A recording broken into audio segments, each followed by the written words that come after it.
Hey guys, thanks for tuning in to my bonus content with Tara Redfield. So, I don't need a big introduction here. I just want to let you guys know that a reading is about an hour and a half long. I have narrowed this down to just little excerpts from my reading, about 30 minutes of it. Okay, so I hope this helps you get rid of nerves and gets you to really understand why booking these readings can be so impactful for your midlife spiritual journey. All right, have fun eavesdropping in on my sesh.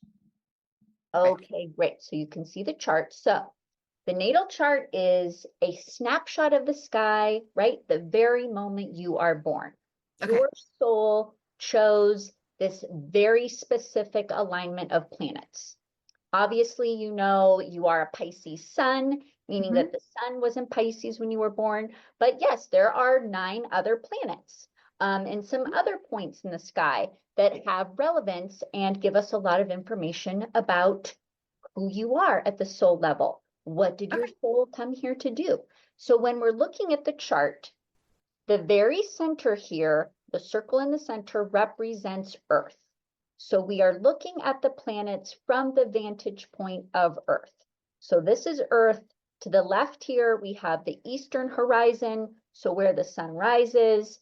And then here, obviously opposite, we have the western horizon where the sun sets. So Mm-hmm. like for you, because you were born at 12:14 p.m., you were kind of born in the middle of the day. So the sun is very high in your chart because it was in the middle of the sky when you were born. So Yes. it's up here. Great. So that just kind of helps people to get like a visual sense of like, what? Yeah. Yeah. So yes, then all of these are the planets. And then, of course, the chart is divided into 12 houses. We have a house for everything we experience in life, right? There's a house for health, a house for money, a house for marriage, a house for kids. Everything we experience in life, there's a house for that. Now, houses that do not have planets in them, that does not mean that that area of your life is empty or there's nothing you're going to experience there. It's just not where the big lessons are for you. It's not where you're really meant to pay close attention. So Okay. obviously, the houses that do have planets, there's something about that area of life that is important for you and that you will be experiencing in this lifetime. So, getting started, you actually you have a unique chart in the sense that your planets are very spread out. You can see you actually only have like 2 houses that are completely empty. That's pretty Yeah. rare. So what does this mean? Well, when we have a spread out chart like this, it tells me that you have many interests, many hobbies. Um, there's just like you're someone who follows your passions, follows what's calling to you. I want to try this over here. Well, now I want to try this and I want to try this and I want to do all of these things, which Yeah. is so wonderful in the sense that yes, you follow your curiosity and you have a lot of experience in different things and you've tried a lot of things. The only thing that can be tricky sometimes is, but what's the one thing I should really focus on? What's the one thing I should put, all of my energy into or try to really build in this lifetime? Okay. Yeah. Yeah, because that can be, because again, because you have so many interests that, yeah, it can be hard to pick just Yeah. one. Okay. Um, so also too with your chart, so you are Cancer rising, okay? And our rising sign is really, think of it as like the foundation of who we are. If we're thinking of our life, our personality as a house, that rising sign is like that cement foundation. It's always there, it's always a part of you. And then we layer these other planets on top of that. But so Okay. the Cancer energy, it really is what you lead with. So you are someone who is a caretaker. You show up as the caretaker. And people know that about you. You are someone who is going to be emotionally supportive. You are there when people need you. You give your time very freely, probably even more than you should sometimes, Mm-hmm. because you do just want to be that person that helps, that want to be that person that shows up. It's really what people notice about you. Now, also being Cancer rising, you are someone who takes challenges. You kind of look at things I will say, from a different approach, not directly head on. You're not someone who likes to just deal with things right away and then move on from it. You kind of have to look at it, assess it. What's the best way I should confront this situation? What's the best way to do this? Because that's literally, Cancer is the crab. And the crab does not move in a straight direction. Crabs kind of move to the side. They go like this, then Yeah. go backwards, and then they walk around, and then they do the thing. So yeah, that can apply to how you approach, big decisions in your life, or if conflicts come up, you can tend to sort of observe first and then decide, or take one step this way and then decide to do it this way. That is one of your superpowers, is your intuition. How does the energy around you make you feel? How are you reacting to this person, this situation? Whatever feelings you're getting, you should always trust those. And you are someone who, yes, can always trust your intuition, always believe your intuition. And I'm sure as you've gone through life, you've noticed, yeah, that's definitely true. Okay, good. So now also what is interesting about your rising sign is it is also connected to your south node, okay? The south node represents our past lives. The north node, this direction, is sort of like the energy our soul wants to go in this lifetime. It's that new shiny thing that our soul wants to discover and master, our destiny point in a way. Okay. But the south node, this is where we're familiar. This is where we've lived a lot of lives with this energy. So for you, not only are you Cancer rising, but you've got this strong past life energy coming from Cancer, which tells me, you've had a lot of lives where, yeah, everything has been put on you. Because definitely something connected to family and you having to take care of people. You've Okay. done this in a lot of lifetimes where that responsibility, that emotional responsibility, that emotional labor has been put on you. Okay. Hmm. And yeah, and you probably are the first one to say, yeah, I can help. I can do this. I can do this, especially when it does come to family members. However, the South Node is something that we want to be releasing in this lifetime because we've done it. You've done the Cancer thing a lot. For you, it is a little more complicated though, because you are Cancer rising. So there is still that quality of Cancer that you're always going to have. But I think it's more the entangled responsibilities where you're probably doing more than you need to because you feel this obligation to family in a sense. Okay. Not that you Yeah. can't help family, but you also need to, right, be protective of your own time and energy. And boundaries are also a big thing for you because of all the Pisces, because Pisces doesn't like boundaries. It's really hard because you're so selfless and empathetic, right? And you just want to save the world. You just want to do the Hmm. best thing for everyone. So there can be guilt. Like when you say no to someone, you can feel very guilty about that. Like, oh, but I'm letting them down and all of this. So maybe I will say yes because I don't want to let anyone down, right? But at the same time, you are draining your own reserves, your own energy. Yeah. So it's like still good. Yes. Okay. So now let's get into your chart ruler. Okay. So this is actually the most important planet in your whole chart is the moon. Okay. You Okay. are a moon baby, meaning that yes, there is something about your emotional connections to others in this lifetime that is important, and understanding what is it um, to show up for people emotionally. What is that process? What do I learn from that? Um, and so you've got this moon in Taurus, which very nice placement for the moon. We call this the moon being exalted, meaning that the moon doesn't rule the sign of Taurus, but it's a sign that the moon does very well in. It's energy that the moon still very much likes. So a Taurus moon tells me that security is very important to you. literally like material security is important to you. That is something you would not really be willing to sacrifice in life, meaning you always make sure your needs are met. You always make sure, right, that there are resources, that you've got a place to live, you've got food to eat. Like those things really do come first for you.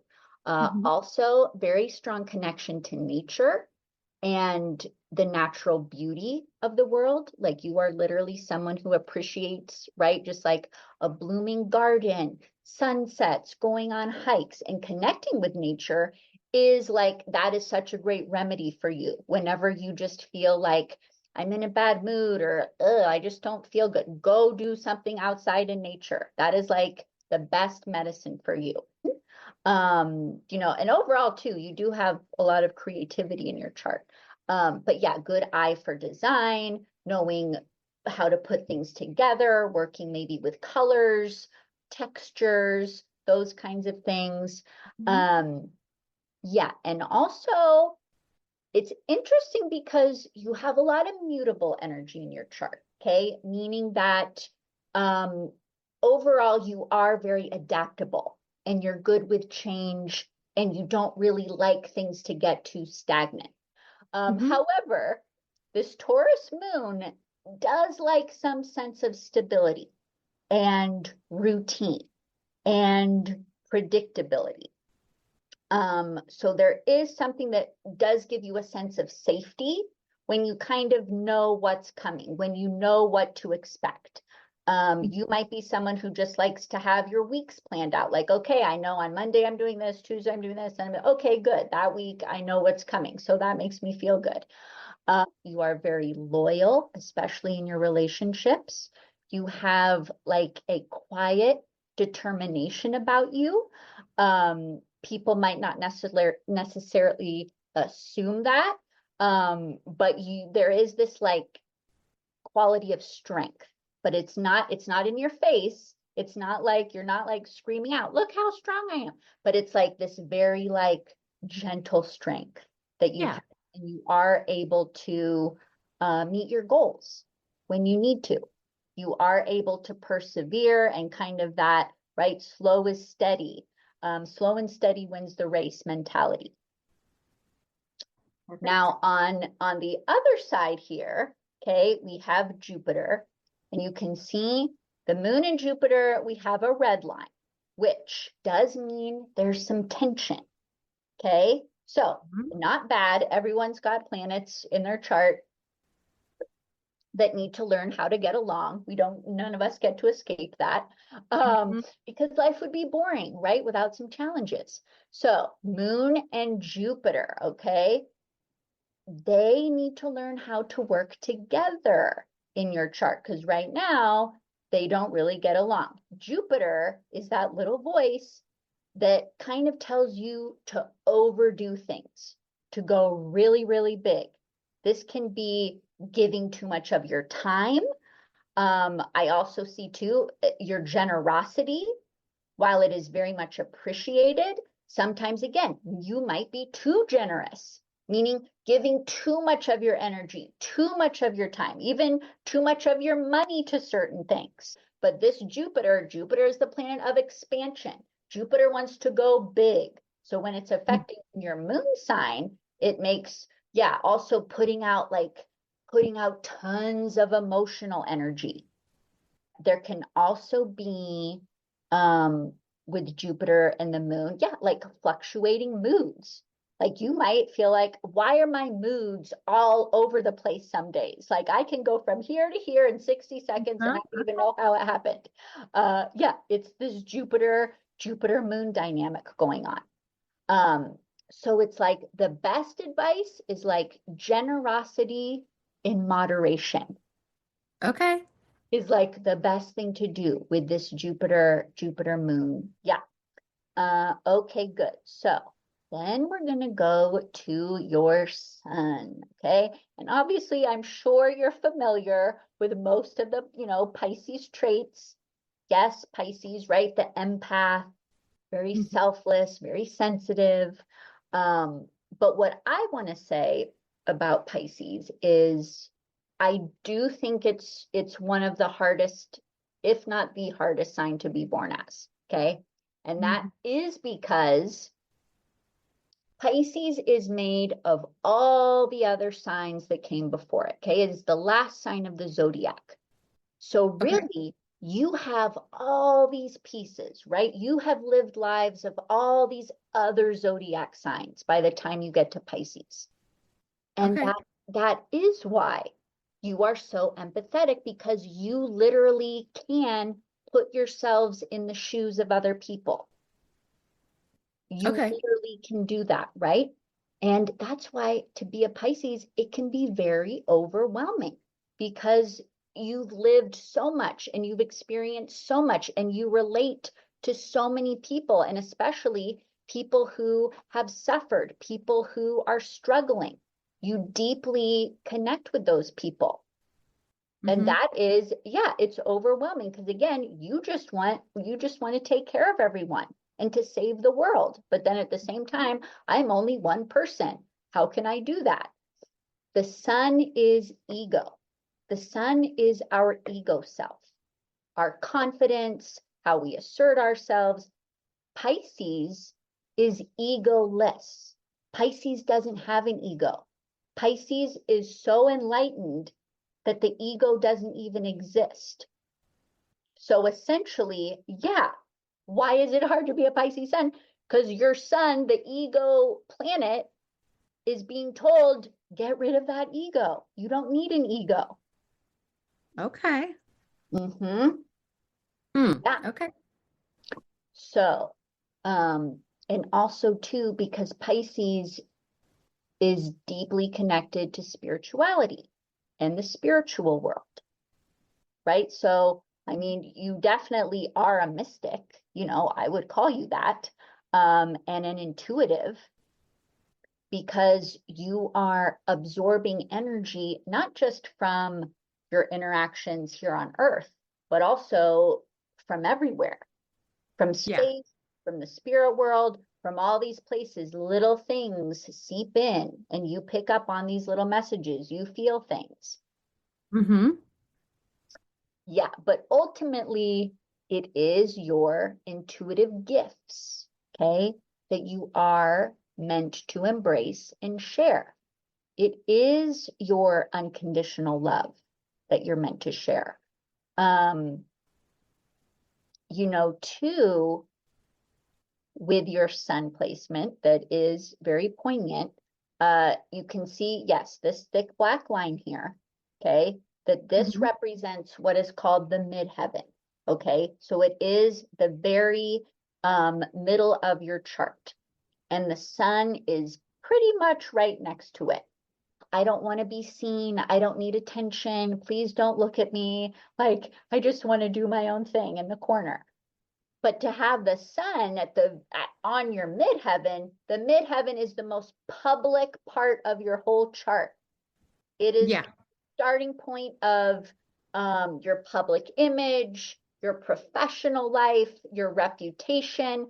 So it's very much on display, whether you want it to be or not. And also, yeah, the sun here, this is energy of a sun that does want to be seen, that does need recognition in some way, that can be on a stage, that can have a public presence. Yeah, that's why I say extroverted introvert. Because Exactly. I can be out there, I can do all those things, and then I need a long rest period after. Yeah. Look, then I need alone time to recharge, or I can't do it again. Yes. Yep. Yeah, very true. But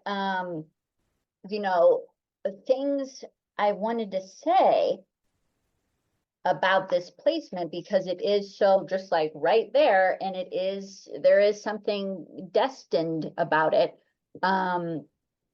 about that you are here to be to shine light on the unseen.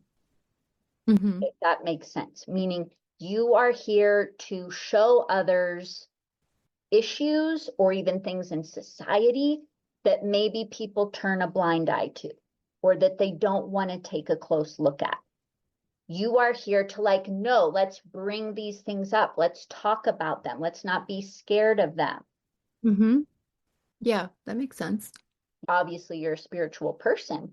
Um, but it is part of what you were born to do, is like to share your spiritual gifts. Mm-hmm. And yeah, to not be afraid to be seen and recognized for them. Okay, yeah.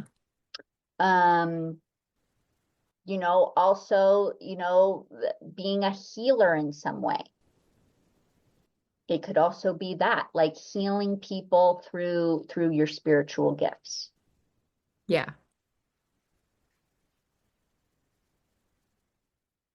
Yeah, and also expressing yourself through acts of service. Okay. Also something, and you've probably been drawn to maybe some forms of volunteering, Oh yeah. Yep. yeah, giving back to people in some way. Yeah, and it's a strong mission for you. It's something important for you. Now, Mhm. also your sun, it is in the ninth house, even though, yeah, it's close to this midheaven, but also still in the ninth house. Another very spiritual house. It's literally the house of God. You were also born during a Mercury retrograde period. Okay. So the good news is when we have Mercury retrograde periods come throughout the year, like, like, oh, last month we had Mercury retrograde. Know that for you, that's actually a really good time for you personally.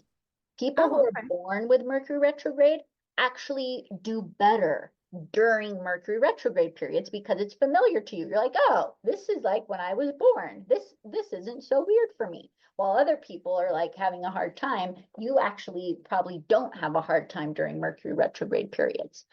Um, but again, too, whenever we have a planet retrograde, it's almost like, ooh, there's something here, like there's an exclamation point here. There's something extra important about this Mercury in Pisces. Yeah. Again, uh, Hmm. no one loves the way a Venus in Pisces person loves. Okay. Meaning when you do love someone, it is so special. It is so deep. Like the people in your life are very lucky to be loved by you because Okay. your love is one of a kind. It's because it's unconditional. And a lot of people don't ever get to that point. A lot of people don't ever really understand what unconditional love is. Yeah. Okay. But you do. And you do offer it to people that you care about. And also, too, this is just, again, it's very artistic. It's a very creative, artistic energy. Um, So again, any creative hobbies, that interest you, indulge them because there is some kind of talent there.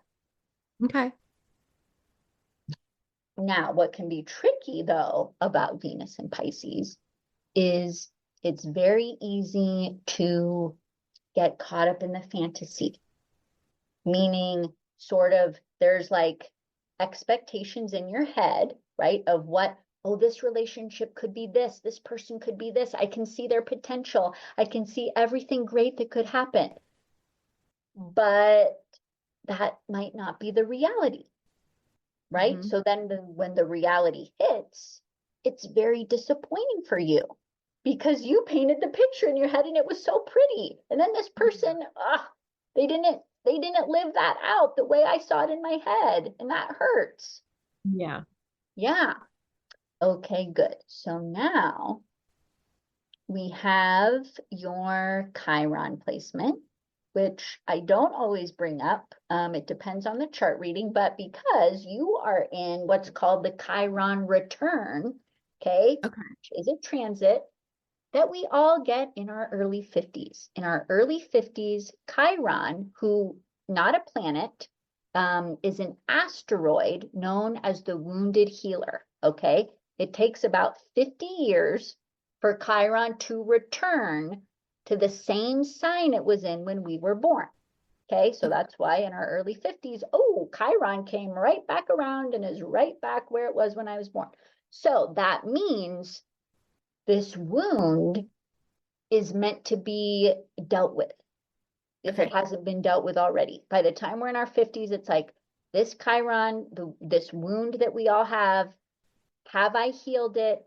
Have I worked on it? Okay. So for you, Chiron in Aries, okay, this is a wound from a past life, okay, can also be a wound or something that we experience in our early childhood, okay, Mhm. something that made us feel shame for being a certain way or made us feel different or weird or there was something wrong with us for being this way. So for you with Aries, this could have been something where you were very defiant or you were very bold about something and someone told you, don't act that way. People don't like that.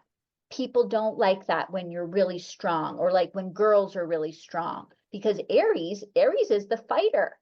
Aries is very bold, very assertive, isn't afraid to call things out. Aries will tell the truth at any cost. Okay. Okay. Aries isn't afraid to confront when things either are unfair or if they're wrong, right? Aries will defend itself. So this Chiron in Aries is about something where you feel like there's something wrong with that. It's not okay to stand up. It's not okay to be too bold. There's something that I just feel like that's wrong to do, but it's not. Okay? So what this is about is healing your feelings around asserting yourself, around independence, around even confrontation. And also all the Pisces, confrontation, yeah, probably overall is a little uncomfortable for you. You're probably not someone who wants to, yeah, let's dive right into it. I'm going to roll up my sleeves.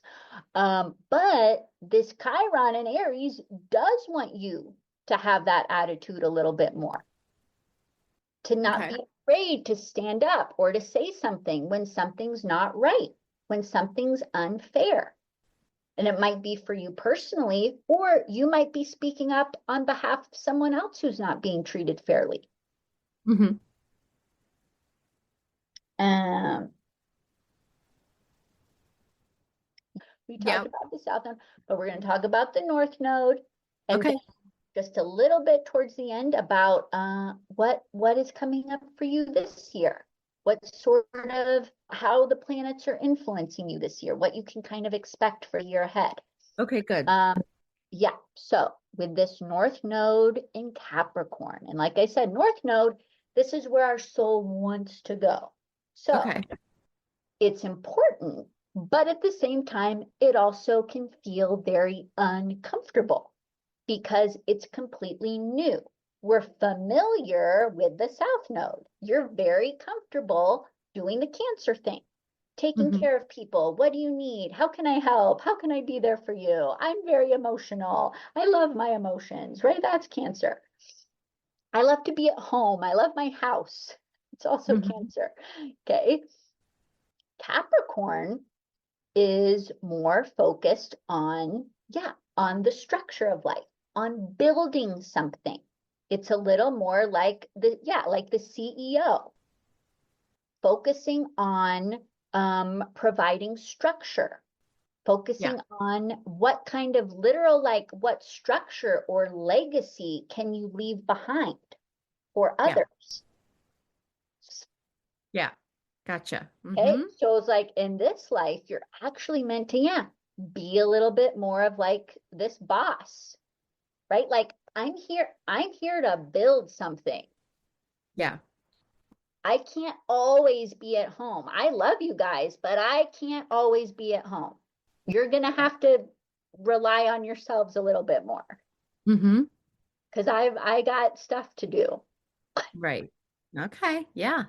Hmm. Um, so yeah, whether that is, a business of some kind or just things you want to invest in, things you're creating, right? Like again, like writing a book, doing a podcast, like these things that you're creating, those are Yeah. important.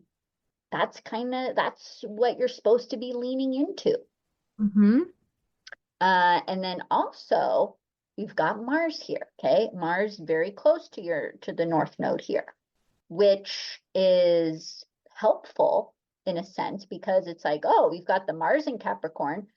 You're already getting some of that Capricorn energy helping this North Node here because Mm-hmm. with the Mars in Capricorn, you do know what it is to set a goal and to work on it. Yeah. Even if it takes a long time, you do see the value in not giving up on certain things. Yeah. Okay. So it's that same mentality is just like doing the hard work, knowing it's going to pay off. Gotcha. Like Okay. really committing to the things you want to create. Like giving your full 100% commitment, putting 100% effort into it and not giving up on it. Even if you don't see the results right away. Yep. But trusting that, no, I'm going to keep at it. Because that is also, Capricorn is about patience and learning patience and appreciating patience Mm-hmm. and finding the beauty in something taking longer to bloom. Yeah. Yep. That's for sure something I'm learning. Yeah. Okay. Okay. Okay. Um, so then also, um, the most significant thing you have going on is the planet Pluto, okay, is Okay. in Aquarius right now, and he is hanging out right over your Jupiter, okay, your Jupiter at 2 degrees Aquarius. You've got Okay. Pluto hanging out here.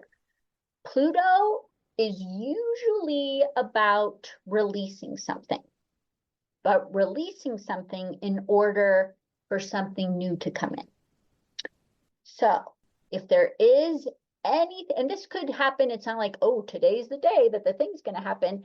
This Pluto's kind of hanging out here most of the year. So something could happen anytime this year, but it's like where it might be a release of something. Okay. Where, and maybe it's something you were ready to let go. Maybe it's something you weren't ready to let go. But either Okay. way, that release needs to happen. Okay. Okay. Something new to come in. Um, Now, on the other hand, too, Pluto is also can have to do with things like inheritances, businesses, some kind of like joint resources. So money could come to you from some other place. Mm-hmm. That's possible. Yeah, but overall, because Jupiter is a very positive planet, so Pluto and Jupiter, it is something about also feeling very empowered in a very positive way.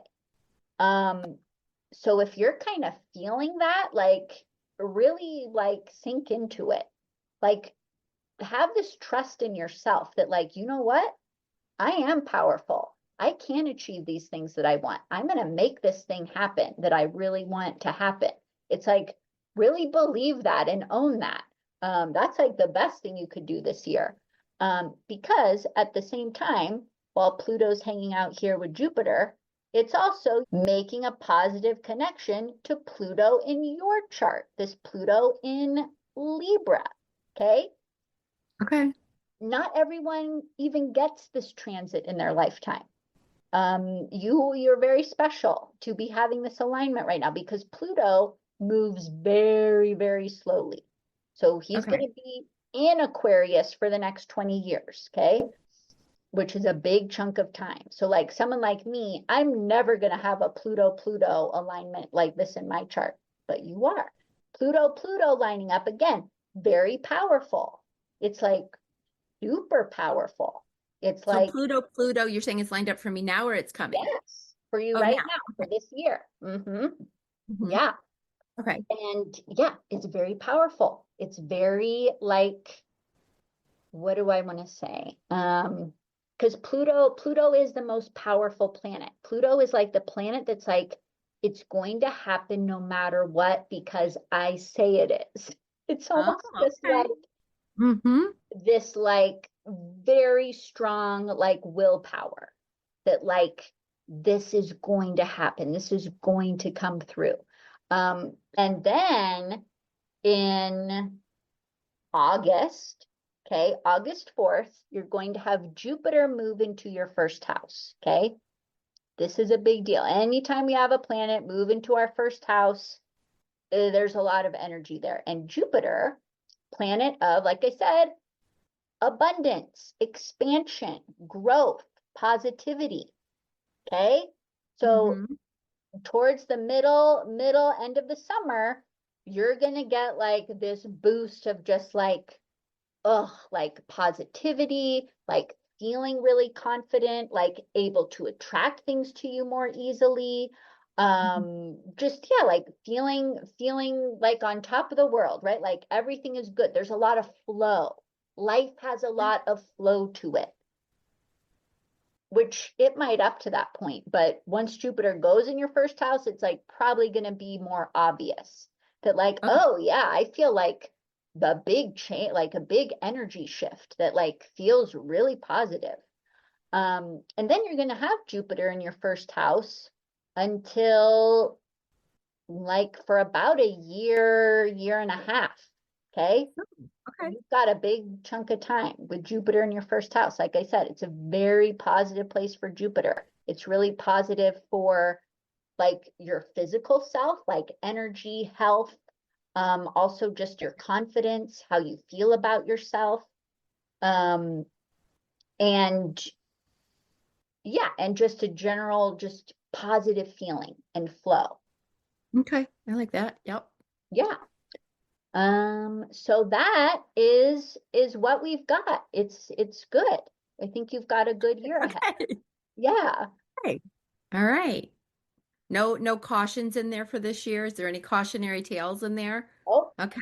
no, that's what I'm saying. I'm like, yeah, there's really nothing, no hard Pluto, no Pluto squares. You've got zero Uranus, which can like throw chaos into things. Nope, you don't have any of that. Good, good, good. All This right. I like like that. this like really strong like Pluto stuff. I can make some magic happen this year and Jupiter stuff. So all good. Yeah, let's do that. Let's make some magic happen. Okay, guys, that's it. Those are my excerpts from the reading. So go and book yours. You're going to love it. And don't forget to use your coupon code midlife25 to get a discount off this whole thing. Okay, thanks for listening, guys. See you next week. Listen, I know your time is valuable. And right now, I'm feeling super grateful and totally humbled that you chose to hang out with me today. If this podcast resonates with you, could you do me a solid and hit that subscribe or follow button? That's going to help you out because you're never going to miss an episode. And it helps me out because you're never going to miss an episode. And if you have like 30 seconds more, could you leave a 5-star rating and maybe leave a kick-ass review? Thank you so much, and I can't wait to continue our journey on the next episode. Oh, and I can't forget the fine print. You know, the legal jargon. This podcast is presented solely for educational and entertainment purposes. We're just two friends on this journey together, and this podcast is not intended as a substitute for the advice of a physician, professional coach, psychotherapist, or any other qualified professional. You get it. See you next time.